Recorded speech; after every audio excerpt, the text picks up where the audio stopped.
So the research process is recursive, and there is sort of an ebb and a flow to developing a research question and then formulating a thesis. And in this tutorial, what we're going to demonstrate is how to really kind of go through the process to get yourself to the place where you can start asking or developing a thesis statement.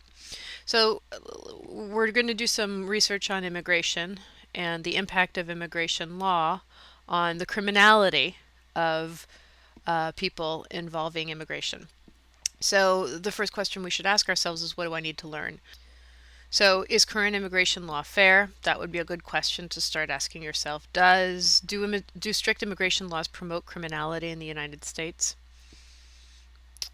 To what extent do American citizens participate in criminal activity to support illegal immigrants? Which immigration laws seem to work and which have failed? What is the incidence of criminal behavior among illegal immigrants? At what point, if any, in history has immigration law been so restrictive that criminal behavior around immigration has increased? So those are some big overarching questions that we can sort of start moving with.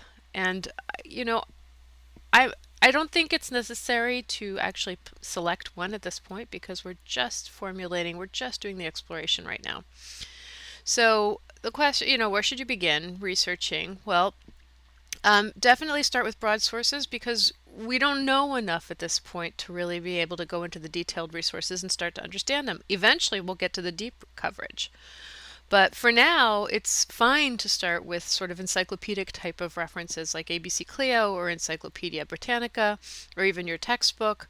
And then, of course, here's your favorite, Wikipedia, which may or may not have a place in this, but it's important to get started, as you get started, to think about how you could use Wikipedia if that's what you chose to do. So if you use Wikipedia, and here's a good example of where you shouldn't, because this article is already outdated, so it needs to be updated to reflect recent events and newly available information, and that is from August of 2011. So here's an example of a Wikipedia article you should not use. But let's say you found another article that might be helpful for you. You have to be sure to check the references and check the external links, and also go to further reading. And definitely check the revision history. That's really critical. And what you should do when you're using Wikipedia is literally just take down keywords. Just take lots of notes. Any kind of keyword that really can get you to the place where you move from the broad resources to the narrow resources. So this is an example of a whole pile of lists of words that the researcher could actually start to use as they begin to do their research process. It's a really long list, so I think we can move on at this point. All right, now comes the really heavy thinking part, because you've established some kind of general broad knowledge. You've established a list of keywords that's going to take you to the next level in terms of deepening your research. But now you have to start really thinking about it. And this is where, just working through the thinking process, exploring your own brain and thinking about how you can organize your thinking. So for me, I'm a fairly linear person. A timeline is a really useful thing for me. Being able to sequence the events over the course of history is really helpful. I see I have typos in here.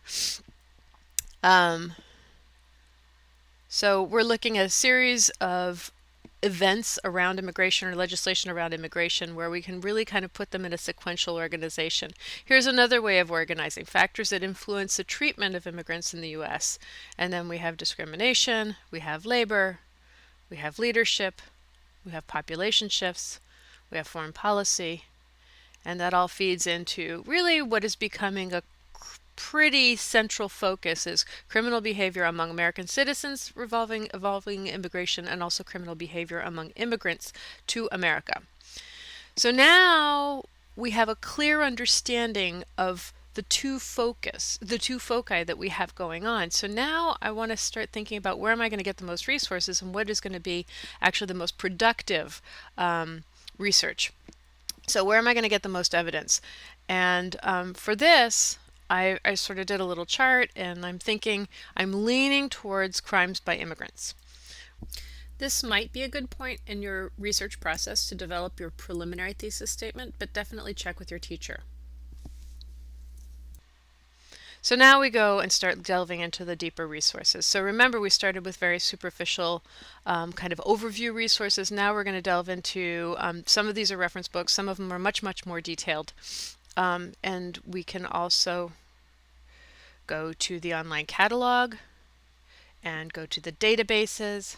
And yes, you can search Google because that's where you're going to find some excellent resources, particularly when it comes to topics like immigration or issues of equality. There are a number of think tanks and resources and organizations that can support your research so long as you understand what their position is. And then, of course, you document all of your research as you go. So here's a sample of some resources that you might have pulled together for this project. And then you're going to end up with a really large pile of resources, and it's time to start really understanding what you've got. So this is where the note-taking process comes in, and this is an example of where we're using EasyBib notes. And we have a number of notes here.